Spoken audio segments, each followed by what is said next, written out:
ঐ ভাইটি কি কৈছ হয় কি কৰিবিনো এনেই আছো আৰু তাৰপা খবৰ খাতি কেনেকুৱা বাৰু না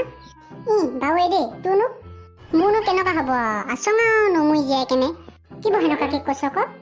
কি কবি আৰু চেহেৰা পাতি দেখিছচোন যাতকে শুকাইখিনিয়ে গৈছোং সেইকাৰণে ককো ওলাই যাব নোৱাৰা হৈছোং আৰু ইফালে যাবি ঐ তই কিবা ইমান কিটিঙি হৈছ হয় সিফালে যাবি ল'ৰাজনী ইমান শুকাইখিনিয়ে গৈছে যে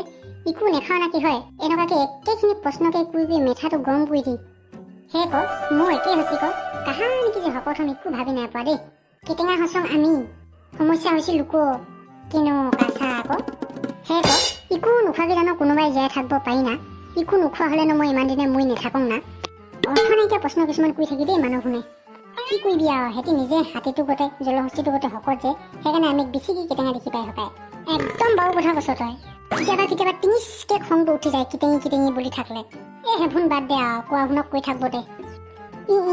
তাৰপা তই ক'ক যাম বুলি আহিছিলি ক মই যে চেপেটা গায়তৰ ঘৰৰ পৰা ভীমকল দুটামান আনিব যাম বুলিছিলোং ক এইবাৰ ভীমকল খাই কিনে শকত হমেই বুলিছোং এবাৰ তেতিয়াহ'লে তই শকত হবি আৰু ন তাকে ভাবিছোং আৰু নহ'লেনো কিমান কথা শুনি থাকিম দে হ তয়ো খাবি ক দুইটা লগতে শকত হম মই যে নেখাওঁ দেই মই এবাৰ ভীমকল খোৱা বাৰু কি পাই থচোং কি হলনো হয় তইচোন জানই ময়ো তোৰ গতে কেটেঙা মেটেঙাই সেইকাৰণে শকত হম বুলি ভাবি কিনে এদিন 8টা নে 9টা ভীমকল লগতে খাই দিলং নেহে তাৰপা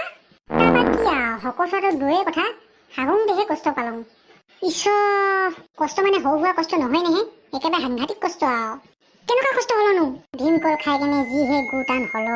মিটিঙত আধা ঘণ্টা বহি থকা পিছতো গু নোলাইছিল নেহে ভূমিটো ফাটি যাং জিঅ'টো উই যাং পিছিলো দেই তাৰপা কি আৰু গু নোলোৱা দেখি এবাৰ মায়ে ভূমিটো বাহনী গাঠিয়ে উকুটিছি এবাৰ ভিন্দি লগাইছি এনেকুৱাকে লাষ্টত যেন তেনে ওলালগি আৰু মৰাটো কথা কম কষ্টখন পালি নাহে তই সেই ক সেইদিনাখনৰ পৰা যে মই ভীমকল খুৱাই এৰি দিলোঁ তোৰ কথাখিনি শুনি মোৰ ভয়ে লাগলো দেই ময়ো ভীমকল খাই কিনে শকত হম বুলি ভবা কথা বাদ দিব লাগব আৰু